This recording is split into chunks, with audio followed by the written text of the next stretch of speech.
dedicated to each and every one of you who appreciate a great glass of wine. You know what I mean? It's Monday. Let's raise a glass to the beginning of another week.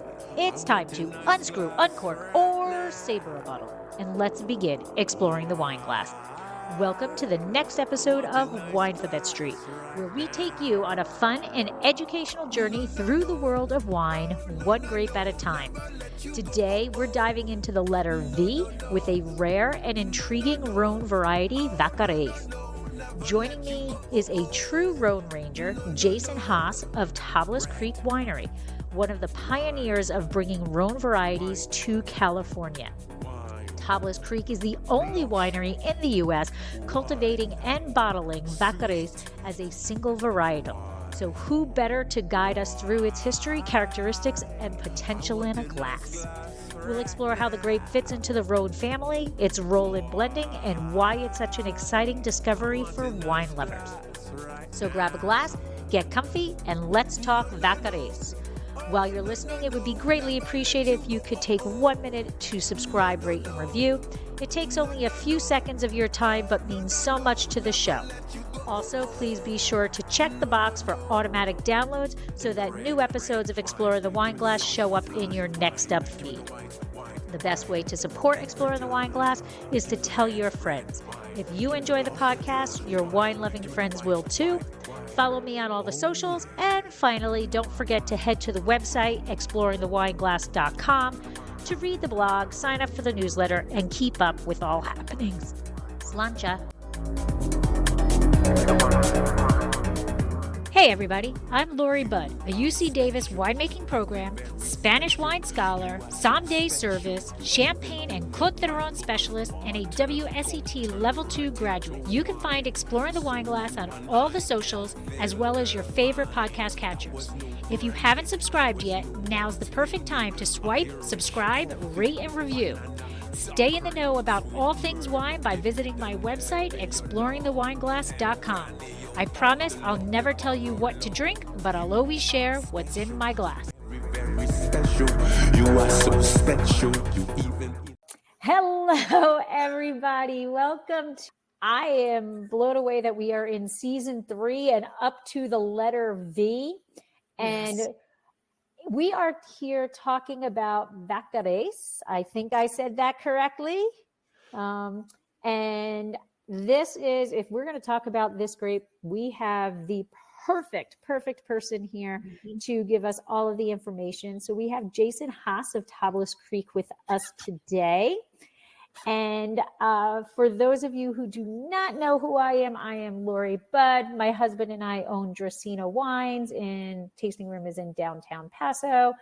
And on the other side, I'm Exploring the Wine Glass, WSET Level 2, Spanish wine scholar, champagne specialist, Côte d'Aron specialist, and just all around Jason fan. But before we get to Jason, I'm going to introduce my co-host, Deb.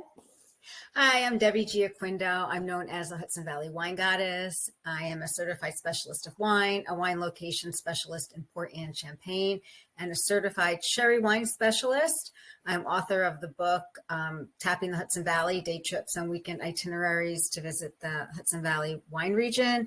I'm chairperson for the Hudson Valley Wine, Spirits, and Cider Competition, and I'm partner in a restaurant in North Wildwood, New Jersey called Trio North Wildwood. I think that's probably it, but and Jason. I'm not certified anything. I'm Jason Haas. I'm second generation proprietor and general manager here at Tablas Creek Vineyard in Paso Robles, California. And we are one of the pioneers of the California Rhône movement, and I've gotten to have a front row seat to a lot of the real explosion of interest and complexity that we've seen in the Rhône movement. And I'm super excited that we're talking about one of my favorite new grapes today.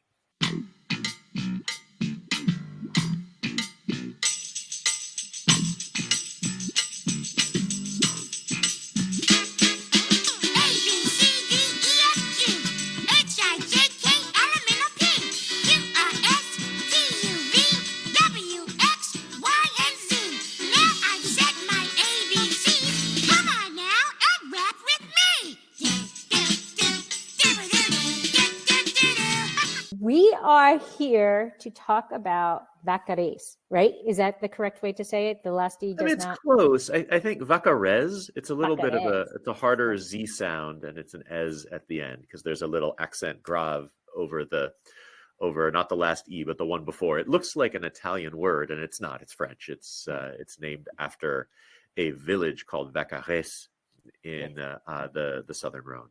All right, I can put my little Spanish Juarez. I can do that. Vaccarèse. I think I can do that. I think I can do this word. Well, I saved it for my first sip, and I did take a sip while we were watching Elmo. And the first thing that comes to my nose is like a licoricey type of palate or aromatics. And this is my first time sipping it, and it's beautiful. Oh, I love trying new grapes. I mean, you are far from alone. It is one of the rarest grapes in the world. I mean, I know when we bottled our first vintage, we got our first vintage of Vaccarèse into production in 2019 and decided to bottle it on its own, really because nobody knew what it was. We think it was the first 100% Vaccarèse made anywhere in the world in at least 50 years. It's really genuinely rare. Wow, yay! I've got so many questions. Yeah, we do. It's just so cool. I just love geeking out on new grapes. Yeah. And I don't want to say it's new old grapes, but grapes that are not mainstream, that people don't know about, that I can say, you got to try this. Right. You know? I mean, there's kind of a cool history to Vaccarèse. It was apparently pretty widely planted around the south of France in the first half of the 19th century. But there were a bunch of grapes that were popular then that fell out of favor because they were susceptible to powdery mildew. And there was a powdery mildew outbreak that hit around 1850 in France. And so they didn't really have a solution for this, a chemical solution or a viticultural solution to it. So a lot of those grapes just were getting pulled out and replaced by grapes that were easier at the point when phylloxera hit in the 1870s. And that was like an extinction event. So anything that was not really popular, anything that was not something that people were trying to make a point to cultivate, like there was a decent chance it just disappeared. And when Jacques Perrin, the patriarch of our French partners at Chateau de Beaucastel, when he decided in the 1950s to go and try to find all of the traditional Châteauneuf-du-Pape grapes that were in the old lists from 100 years previously, there was only one vineyard that he could find Vaccarèse in. So he brought it back, he planted it at the vineyards at Beaucastel, and he thought it was worth exploring. It never became a major thing for them, but he did sell cuttings to a handful of other, or I don't even know if he sold them, maybe just shared cuttings with a handful of other vineyards in the south of France. And when we brought it into the country, there were about 30 acres of it planted in the entire world. That meant like 10 of those acres were in Châteauneuf-du-Pape. About 20 of those acres were in the Gard, which is a neighboring region just to the east of Châteauneuf-du-Pape. And in both cases, it's a super trace variety that's valued for its dark color and its kind of dark spices, dark sweet spices like that licorice that you mentioned, Lori. And I don't think we had much of a roadmap when we started growing it. We thought it would be cool to try and we'd see what we got. Well, you did mention your relationship with Beaucastel, but can you elaborate a little bit about that? Because you have quite the story of how you settled in Paso and created Tablas Creek. So how did that family relationship begin, and how do we end up in Paso? Sure. So my dad was an importer. He was an American importer of mostly French wines all the way back into the 1950s. He made his name importing wines from Burgundy and Bordeaux. He was the exclusive American importer for Chateau Lafite and Chateau Petrus in the 60s and early 70s. But he decided pretty early on that the future of wine importing was not carving up Burgundy and Bordeaux finer and finer, but instead finding other regions that he thought were making great wines and offered good value. And he would try to find a producer in those regions whose wines he could use to introduce the whole region into the US market. So he did this in a bunch of places. He did this in Alsace with Domaine Weinbach. He did this in Rioja with Marcus de Caceres. And he did this in the Rhône with Chateau de Beaucastel. He managed to go to Châteauneuf-du-Pape in the mid-1960s and ended up in the cellars of Jacques Perrin at Beaucastel, and managed to convince Jacques not just to appoint him their American agent, but also to agree to lend him his 2 sons to travel around the US with my dad and introduce Americans not just to Beaucastel, but Châteauneuf-du-Pape and the Rhône Valley more generally. And through all of those trips, they became friends. So my dad would make, I don't know, 5 or 6 trips a year to different parts of the US with Jean-Pierre and François Perrin, Jacques' 2 sons. And every time they were in California, they would take an extra day or 2 and explore some of the new vineyards that were sprouting up here in California. And by the late 70s, my dad and particularly Jean-Pierre Perrin were convinced that California had the potential to make really great wines, really world-class wines. And yet they were kind of baffled as to why, in what they thought was clearly a Mediterranean climate, they didn't see anybody focusing on the grape varieties that they knew and loved from Beaucastel. So they thought that those grapes from the Southern Rhône, from the Mediterranean part of France, would do really well in California. And yet that wasn't where people were mostly going. People were planting Cabernet and Chardonnay and Merlot and Pinot Noir, things from Burgundy and Bordeaux, and not Grenache, Syrah, Mourvèdre, Roussanne, Marsanne, Viognier. So in 85, they put together a partnership with the 2 families as equal partners and started looking for land. Took them 4 years to decide on the right spot. But in 89, we bought a 120-acre former alfalfa farm and cattle ranch here in the hills west of Paso Robles, because it turned out that Paso was the best fit in terms of like highly calcareous soils, long growing season with enough heat, but cold nights, and then enough rainfall to dry farm. It was really the only place in California where they could find all 3 of those things that they were looking. And so that was where we founded Tablas Creek. And then we started by looking around at what was available for Rhône varieties in California. Didn't love what we found. I mean, there were a few grape varieties here. There was Syrah here. There was Grenache. There was Viognier. There was Marsanne. But a lot of the more trace varieties just didn't exist here. And there were real questions about the quality of the clonal material of things like Mourvèdre, Grenache, and Roussanne. So we decided to take new cuttings of all the principal varieties from Beaucastel and bring them into the United States. We waited 3 years for them to clear a U.S. government-mandated quarantine, and then built our own grapevine nursery to propagate and eventually sell these varieties to other people. Started with the main ones and have continued to bring in the more obscure Châteauneuf varieties little by little over the decades. So Vaccarèse was one of the last to make its way from France through the USDA quarantine system to Tablas Creek. That simple system of quarantine. Well, now you basically grew up in the wine industry. Was there any point in time where you thought you wanted to go on a different direction, like where it wasn't going to be, I'm going to one day take over the family business, I really want to be a surgeon, or, something completely different? So this part of, like, Tablas Creek didn't get started until I was in high school. So this really wasn't a part of my growing up. What I saw was the import business. And I spent several summers working at vineyards in France. If you have a dad who's a wine importer and you don't get yourself a summer job, you tend to get sent to a vineyard to work. And it turned out, like, I really enjoyed that piece of it a lot more than what I saw my dad doing, which was kind of buying and selling other people's wines. So I didn't really, as I was growing up, I didn't see myself in the import side of things. I didn't know what I wanted to do, but I didn't see that. And I also, even once I decided that, like, maybe the production side of things would be fascinating to be a part of, I didn't want to take a path straight into a family business right out of school, because I didn't feel like I would have come with enough life experience, enough confidence in my own decisions. So I have a master's degree in archaeology. I taught for a while. I worked in tech for 4 years. I lived and worked in DC during the kind of height of the tech bubble, teaching internet programming languages. So I've done some other stuff. I did some other stuff until I was about 30, and then kind of came back and rejoined the family. So you went, you got a taste of different things, enjoyed yourself, and came back. Came home. Yeah, I think it's so important. It's something that the Perrins, our French partners, that they do very consciously. They require that the next generation of kids go out and do something else, go out and get some life experience, and then essentially apply to rejoin the family. And they have to go and justify what they're going to bring to the family in front of like all of their siblings and cousins and uncles. And, it's pretty intense, it sounds like. But Yeah.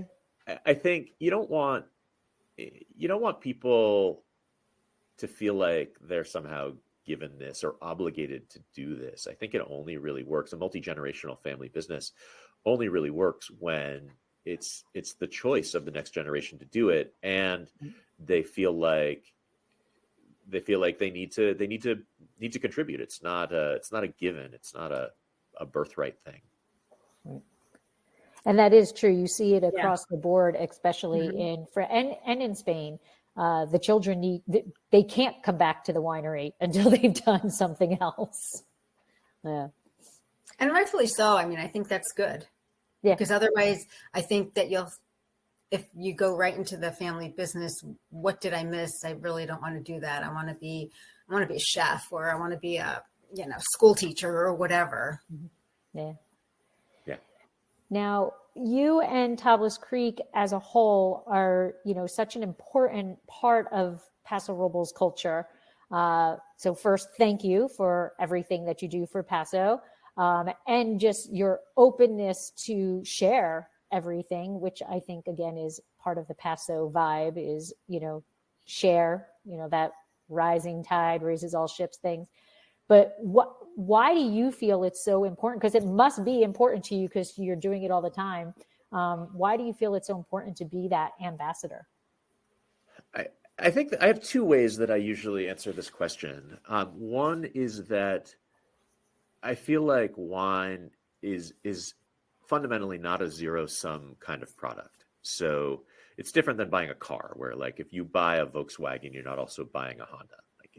It's a one or the other thing. With wine, nobody drinks just one wine. And if somebody buys a bottle of a neighbor's Cabernet, that doesn't make them less likely to buy a bottle of Tablas Creek. I feel like it makes them more likely to buy a bottle of Tablas Creek. If somebody buys a bottle of Syrah that's made in Santa Ynez, same thing. It doesn't make them less likely, it makes them more likely.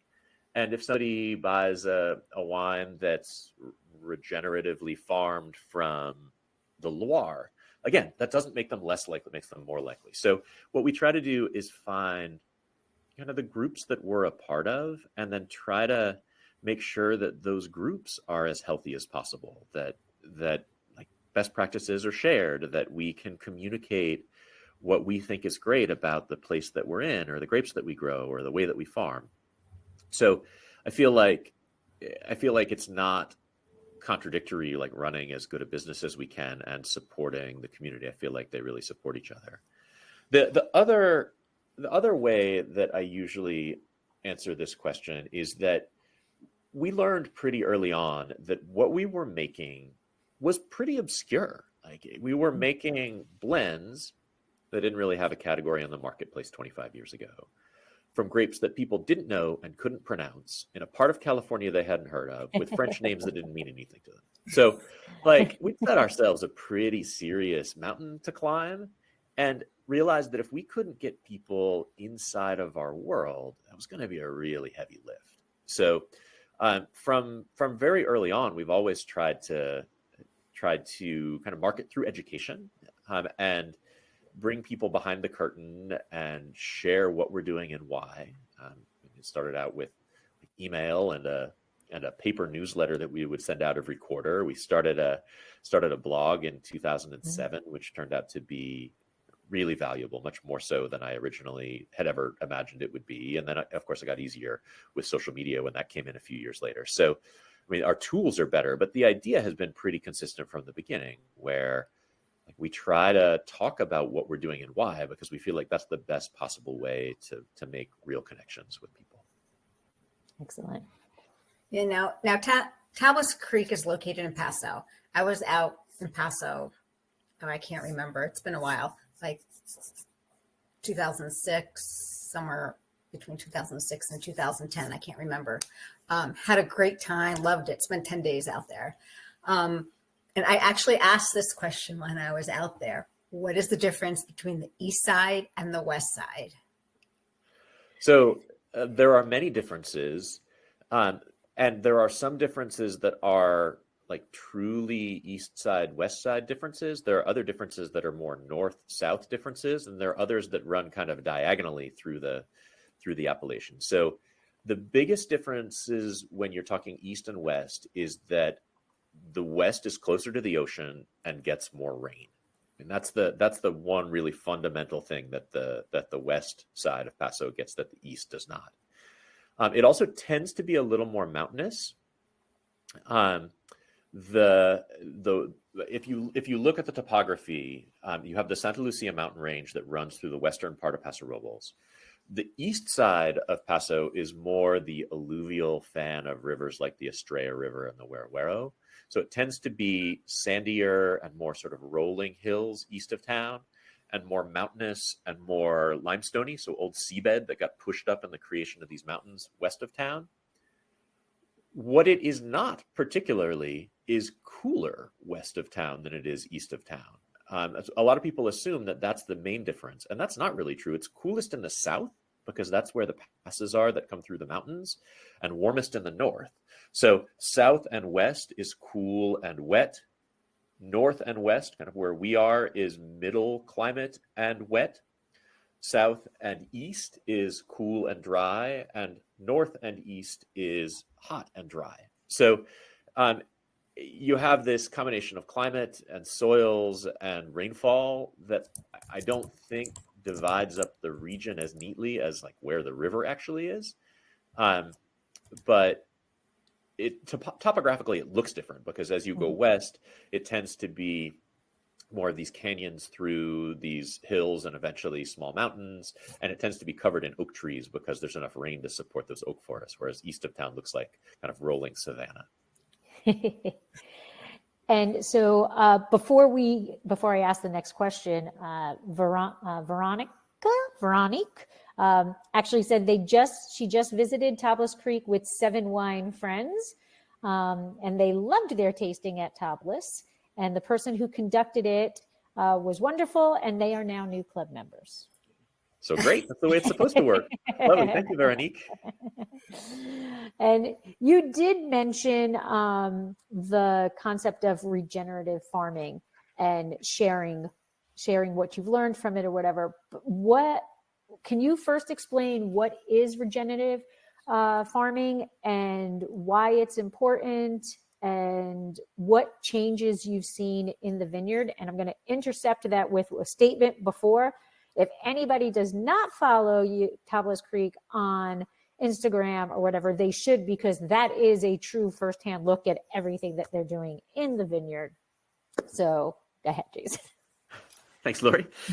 So we started out farming organically. That was something that we inherited from our partners at Beaucastel, who've been fully organic since the 1950s, out of this belief that that's the best possible way to make wines that show off their terroir, show off the character of the place in which they're grown. Regenerative farming takes that a step further, where you are trying to really foster soil health and biodiversity and create a vibrant ecosystem. And regenerative just indicates that instead of something that's like sustainable, where you're trying not to make your environment any worse, you're trying to sustain it, regenerative basically means you're building back in more richness, more biodiversity, more organic matter in the soil. And there are all kinds of benefits to that, like greater water holding capacity for your soils, like cooler soil temperatures. You're trying to avoid tilling, so you're keeping a living crop on the ground, and that helps keep soil temperatures down, helps retain more moisture.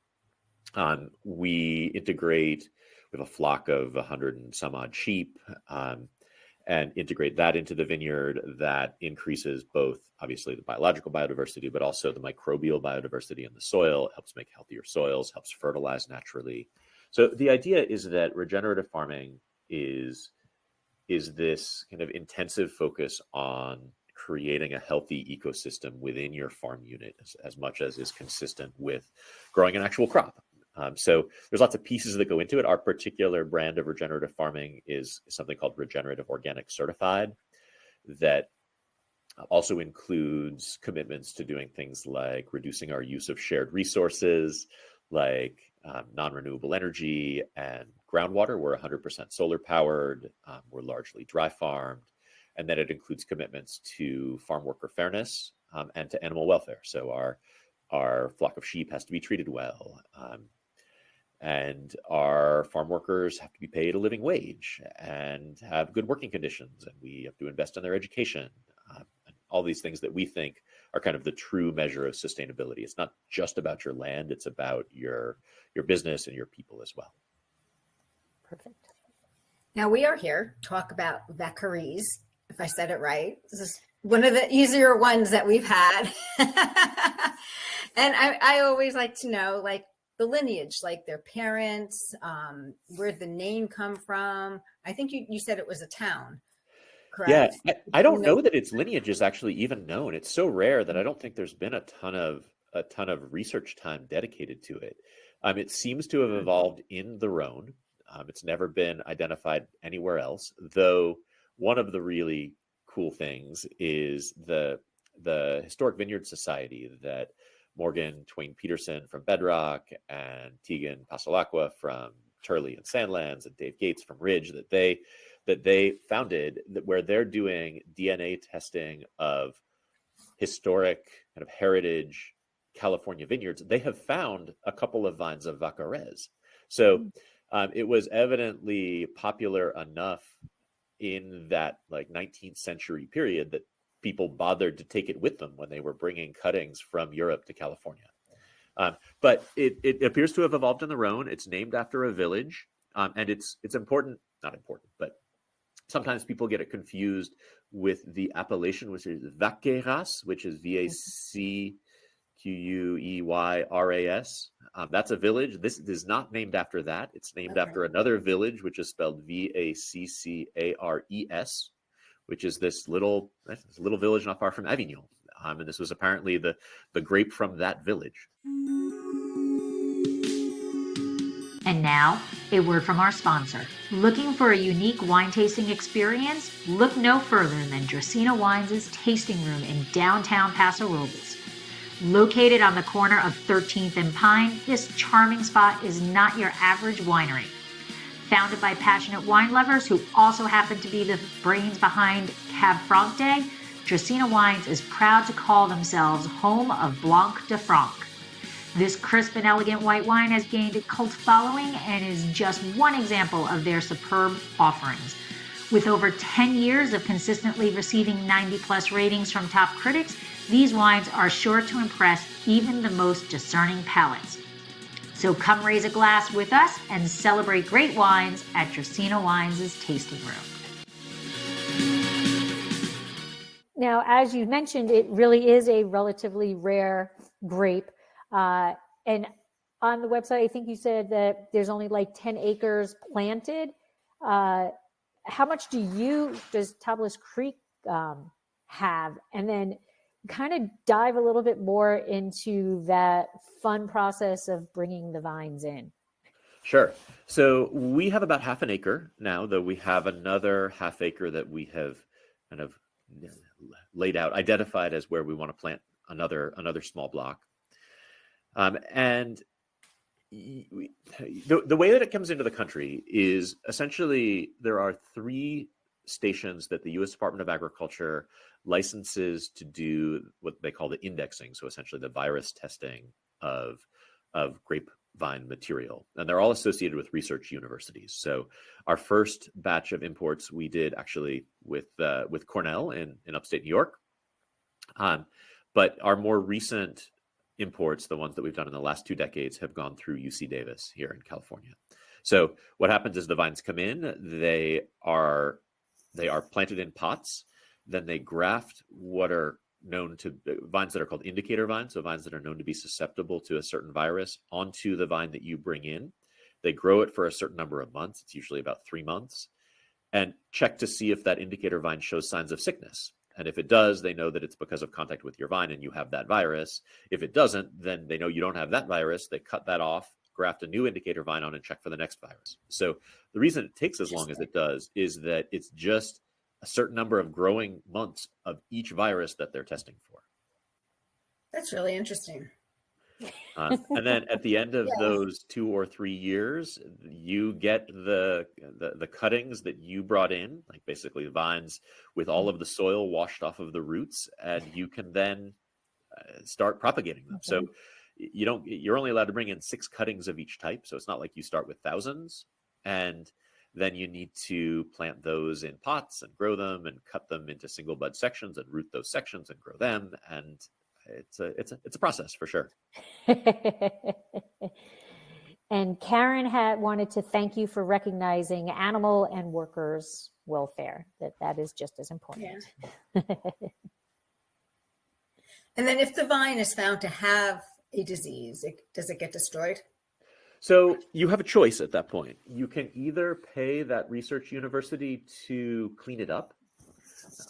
So they do this by a technique that's called meristem cultivation. So they take the new growth and they cut the tiny slice off of the tip of the newest growth and essentially grow it out in a petri dish until it gets large enough to plant, and then they can test it again. And the hope is that it has outgrown the virus. Like you get a slice of new growth where the virus didn't get to. There's no guarantee that that works. And sometimes it takes multiple rounds of cleanup.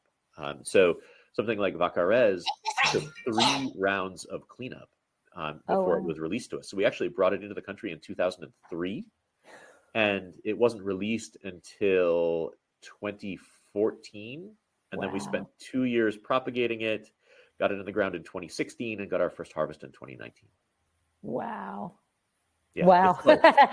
Then you have to go through the process of getting it approved by the TTB, by the federal government, before you can put it on a label. Like you can get it into the country and you can grow it, but before you can put it on a wine label, the TTB needs to recognize that it is a real grape and add it to their official list. So I think we're now 9 grapes into that petition process where we've assembled the dossier of information about it and sent it off to the federal government and waited for their thumbs up. Wow. Not easy. No, not easy. And I'm not even positive it's fully necessary, but at the same time, I certainly sympathize with why the quarantine process is there. We don't want to inadvertently bring in a pest or a virus that's going to wipe out our whole industry. And I guess you don't want people sort of making up grape varieties, pretending that they have something that they don't. I don't know. So, right. Something that they're saying is like different than alcohol. It is more regulated than you think it probably should be. Yeah, it's probably a checks and balances too. The Rhône Valley. I mean, it's. Can you talk about where it is and how it's divided? Like Paso is east to west, and they are north versus south. Yeah, so the Rhône Valley, it's basically the valley on either side of the Rhône River, which flows out of Lake Geneva in western Switzerland and basically flows more or less west until it hits the city of Lyon and then turns south and flows south into the Mediterranean. And people think of it as this uniform region because it's called the Rhône, it's the same river, but really it's 2 separate regions. There's the southern Rhône, where grapes that originated in Spain, like Grenache and Mourvedre and Grenache Blanc, are kind of king. And then as you go further north and you get to a more continental climate up in the northern Rhône, then you have grapes that evolved there. So Syrah, Viognier, Marsanne that are king.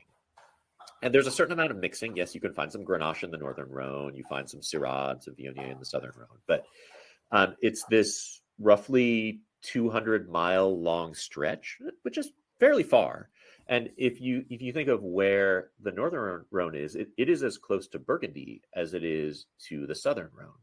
So in terms of climate, it's quite different. In terms of cuisine, it's quite different. You get up to Lyon, they're cooking with butter, and you get down to Avignon, it's all olive oil. So there's this region that's shared by a certain amount of overlap in grape varieties and a certain amount of overlap in culture, but is, I think, more properly thought of as 2 separate parts. And there's somewhat of a controversy as to how many grapes are allowed in the Rhône Valley. So like, what's the number? What's the controversy? And do you see this changing kind of how Bordeaux has now allowed more grapes because of climate change. Do you see something like that occurring in the Rhône? Yeah, I think a controversy is probably overstating it. Historically, people talked about there being 13 grapes allowed in Châteauneuf-du-Pape and 22 grapes allowed in Côtes-du-Rhône. And that includes a pretty diverse collection of grapes that evolved in Spain, grapes that evolved in the south of France, grapes that evolved in kind of the middle of France. And more recently, they have tried to add specificity to these lists by adding all of the color variants. So, like, for example, if you look at that list of 13 grape varieties in Châteauneuf-du-Pape, it just says Grenache. It does not say Grenache Noir, Grenache Blanc, Grenache Gris. And so there is an updated list that was published maybe a decade ago that listed all of the acceptable color variants and raised that number from 13 to 18. So I didn't really change the list, and there wasn't really any controversy about it. It was just the French kind of wine governmental service trying to be precise, trying to be complete in their listing. I have not heard any buzz about them needing new grape varieties, maybe because so many of those grape varieties are from hotter, drier climates to start with. Like, you think of where a grape like Mourvèdre, or Monastrell as it's called in Spain, where that comes from, it's quite a bit hotter and drier than even the Southern Rhône. So I feel like the region is probably pretty well adapted to a hotter, drier future, with the exception that so much of that region is planted to Grenache, which turns out, as it gets hotter, to become very alcoholic. So I know, talking to producers in the Rhône, they're struggling with how to harvest their Grenache with ripe flavors at less than 15% alcohol. Right. So I think there's going to be a greater investment in grapes like Mourvèdre and Counoise and Cinsault and some of those red grapes that ripen later and don't accumulate sugar quite as efficiently. But I don't know that they're going to need to go outside of the world of Rhône varieties to do that. Okay. Now I think it's probably about time to taste. Since yeah. Now my wine was sent to my sisters because she couldn't send it to me down here. But I just got back last night from my trip, so I have to take a ride to New York. So I'm going to do that next week. So let's compare. Taste the wine, Lori, and give us, your tasty notes. And how does Vaccarèse compare to other Rhône varieties? Yeah. So do you want me to talk about how we think it does, or do you want to go into this without me biasing things in any way and just talk about what you're tasting, Lori? No. Well, you know what? Yeah, I think you're the expert on it, and you should explain it. For me, though, I am loving that licorice thing that's going on, and then there's like fresh tobacco, like hasn't quite been rolled yet or getting ready to be rolled. It's just I really had no idea what to expect, but it's beautiful, and it's kind of, I don't want to go into another question because I really am bad at it, food pairing, but like it's enough to stand up to quite a bit of food products, but I also like it just sitting on its own. Yeah, I mean, it's as a grape, most of the red grapes in the Rhône world are red fruited. So you think of Grenache, you think of Counoise, you think of Cinsault, and even of the obscure ones like Terre Noire and Muscardin, those are both red fruited grapes. Really, the main black fruited grape in the Rhône world is Syrah. Vaccarèse, but Syrah, at least in a warm climate, tends to be black fruited but low acid. And in the warmer climate, you tend not to get a lot of the kind of herby, spicy, bacony wildness that you can get from Syrah in a cooler climate. Right. One of the reasons why most of Châteauneuf-du-Pape does not dedicate a ton of their vineyard to Syrah, because it tends to be just this kind of like massive, dark fruited, but kind of monolithic flavor component. Vaccarèse is black fruited but high acid. It's the only one in that like combination. There's red fruited high acid, red fruited low acid, black fruited low acid, and Vaccarèse is the only Rhône variety in that black fruited high acid category. So I think that's one of the ways in which we're finding it the most useful, is that it's a great way of adding that kind of herby spiciness that you were talking about, the licorice, the tobacco, and to keep it dark in tone and in color. It's a relatively dark colored grape, and keep it fresh. So you've got that combination that is unlike anything else in the Rhône world. And you can see why it was useful and used a lot as a blending grape. I don't know how much, even back in the 1830s, 40s, 50s, when it was a lot more widely planted, I don't know how much it was used as the lead grape. I don't know that there's any data on that. But I think it is a cool thing on its own. It reminds me maybe more almost of like a Loire Cabernet Franc than it does anything from the Rhône as a varietal bottling, because of that black fruit, spicy, little bit minty, black licoricey character. So it's in the Rhône, and is it used as a blending grape, or is it standalone? It's barely used at all. But yes, when it's used as a blending grape. There's actually, in the Gard, it's restricted to being, I can't remember whether it's no more than 10% or no more than 15% of a blend. So it's used, but it has to be a minor component in the blend. And in Châteauneuf-du-Pape, where there's only a few acres of it planted, it just is used as a minor player in a blend because there's not enough of it to do anything else. And you make it as a single varietal? We use it in our Esprit de Tablas. We've used it in the Esprit blend every year since 2020. And in some years, we've had enough to also do a small amount as a varietal bottling, and in some years we haven't. Our priority is always on the Esprit. That's our flagship wine. So that gets whatever it needs. And in 2021, we used every drop of Vaccarèse that the vineyard produced in the Esprit blend. In 2022, which is the one that Laurie's tasting and the one that we sent you, we had enough Vaccarèse, and the blend worked out so that we were able to use some of it in the Esprit Red and still have some to bottle. That is awesome. So in the vineyard itself, does it need to be concerned with any pests? Is there a specific soil type or vineyard conditions that Vaccarèse prefers? And you said you did a new plot, so why choose that plot? So it does appear to be susceptible to mildew. I mean, that was the reason why it became rare in France. And we don't have a lot of mildew pressures here in Paso Robles, but like the times where we have seen some mildew pressures, like in 2023, it has shown up first in the Vaccarèse, which is interesting. I don't know that dictates any particular place to plant it, but where we have it right now, the block that we have right now is on this kind of calcareous ridge, so very thin topsoil, and down into this intense limestone, really within 6 inches of the surface. And that's hard for any grape variety. That's a very it's a very high struggle kind of area.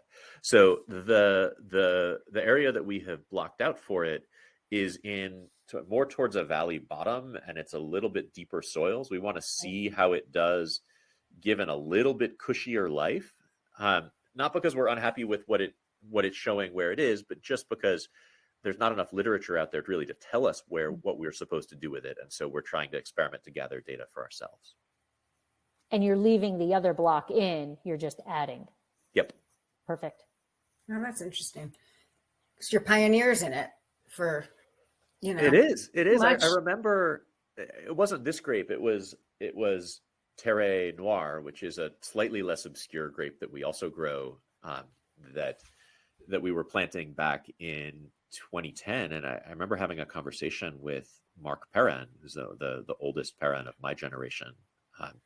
Like, what should we expect from this grape? And he just paused for about 20 seconds. I was like, we blend it in with everything else. You'll have to let us know. Okay.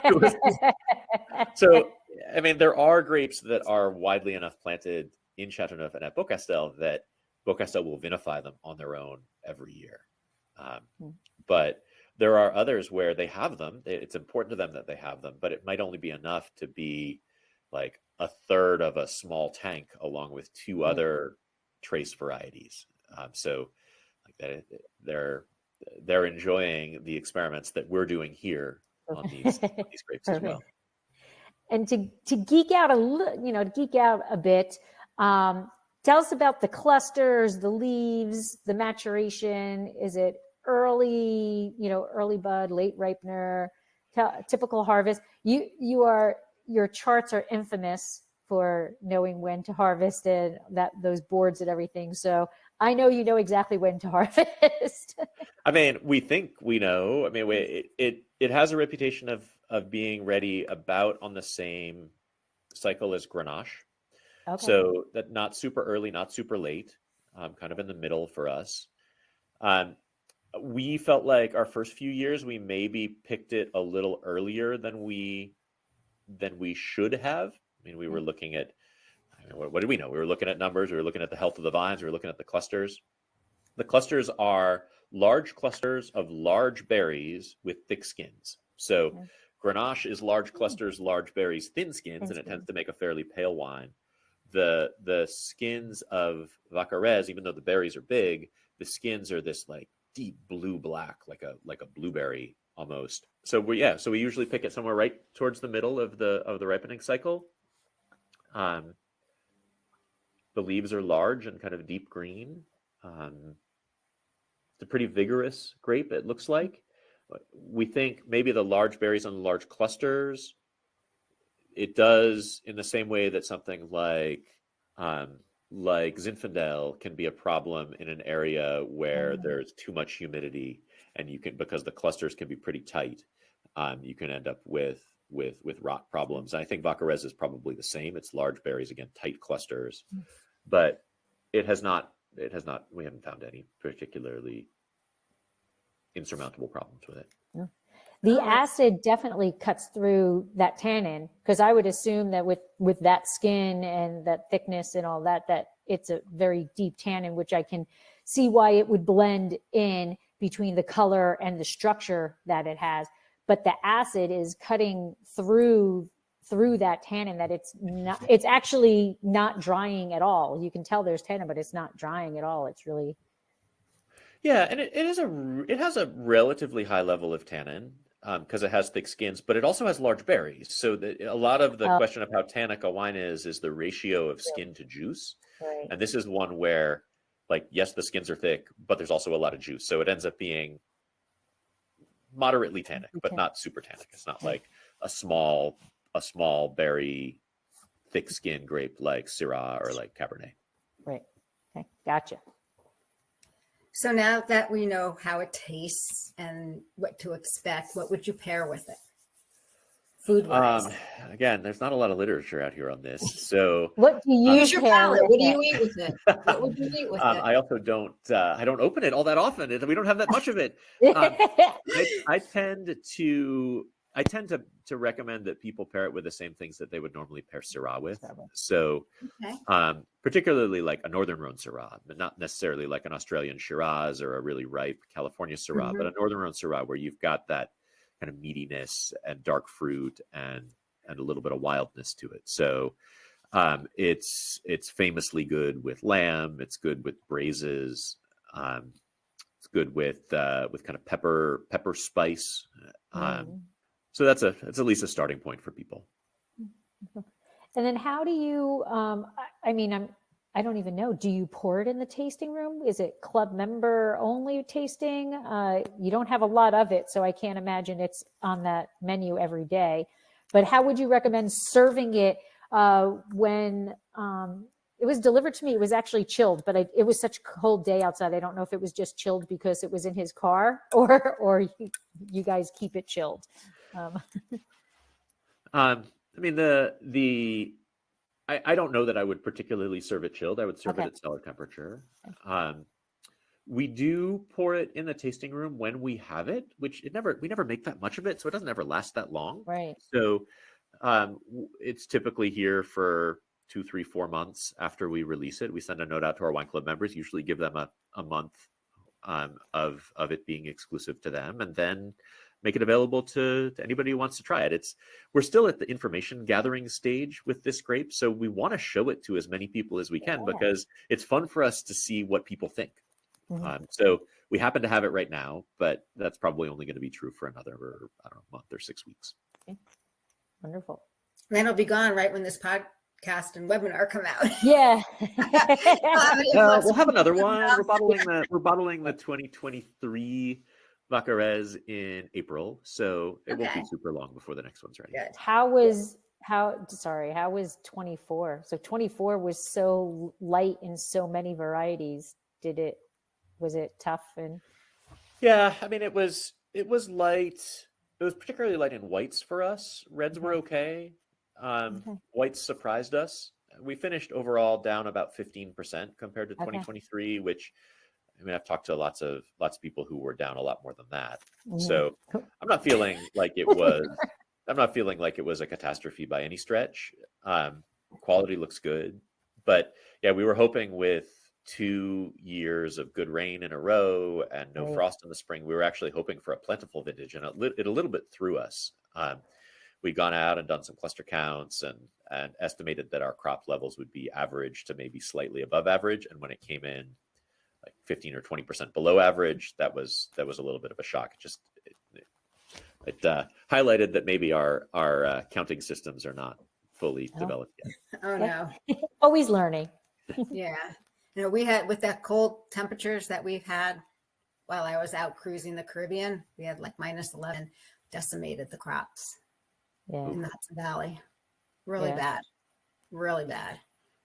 So I know I was up in Washington State for Hospice du Rhône this past year in April, and they were talking about the impact of this like hard freeze that they had gotten last winter. It sounded just brutal. Yeah. I was getting pictures -11. I'm like, oh my God.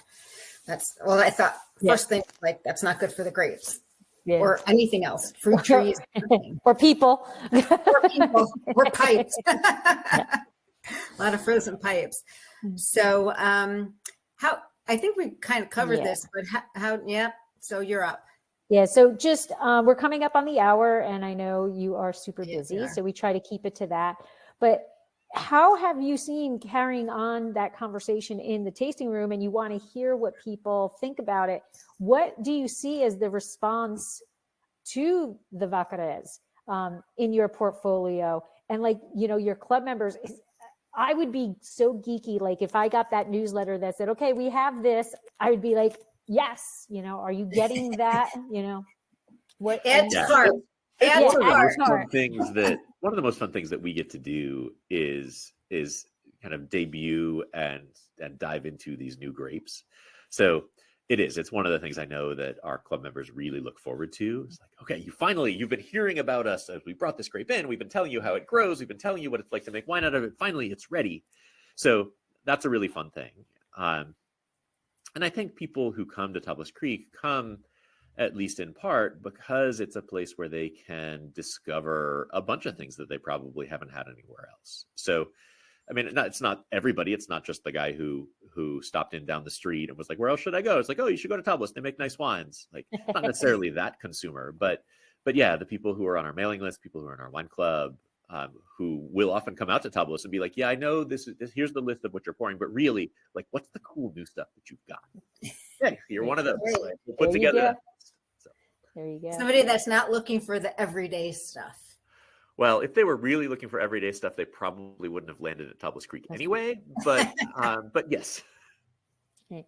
And then do you see, again, you are the frontier man for many of these grapes, but do you see this as becoming, Vaccarèse, as becoming a popular grape variety that, I mean, you have the nursery, so you sell the root stocks and all of that stuff. Do you see this as being a potentially Cinderella story of grapes? It's a really good question. I don't know that I have a great answer to it. I do not think that this is the kind of grape that people are particularly looking to plant right now. It seems like the interest that we're seeing is more in whites than it is in reds. We're seeing a lot of, and I think that that's true if you look across the United States. There's a pretty profound shift away from like richer red wines towards fresher reds and whites. And you can see this in the sales data. We see it in like the percentage of people who sign up for the white wine only version of our wine club.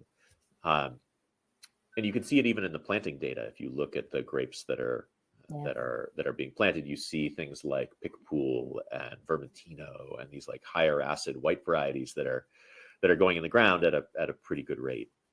So I don't know if this black fruited kind of herby, spicy red grape is really what the American market is looking to discover right now. I think it's something which is super cool and appealing. I think it's certainly something that will have an appealing niche in that world of kind of Rhône Rangers, Rhône wine lovers.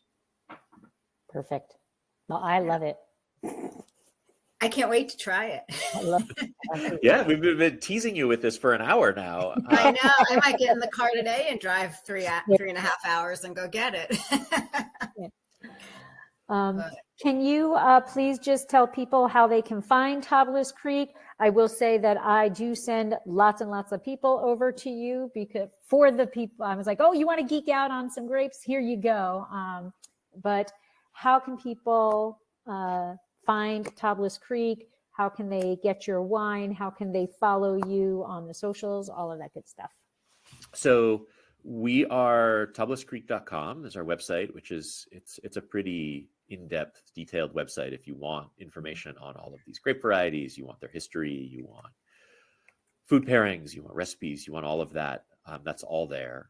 On all of the socials, we're at Tablas Creek, and we try to really be wherever our audience is. So whether that is Instagram or Facebook or Threads or Twitter or YouTube, like you can find us at Tablas Creek on all of those. I am at Jason C. Haas on Instagram. I don't do a ton of work-related stuff on socials, but I do on like LinkedIn and Threads and Blue Sky. So you can find me that way. And then beyond that, in terms of getting our wines, we do have distribution, at least in a small way, around the country. We have a little widget on our website that it's called Find Our Wine. So if you are in a particular spot and you want to know if there's a restaurant or a wine shop near you that has our wines, you can just plug in where you are into that. And then we can ship to 43 states. Sorry, sadly, not New Jersey yet.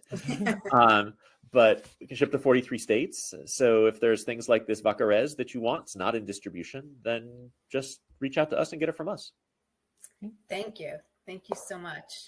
Perfect. And I should probably give a little plug to our blog also, that which you can find. Oh, yes, definitely. It's linked off of our homepage, and then tablascreek.typepad.com if you want to go there direct.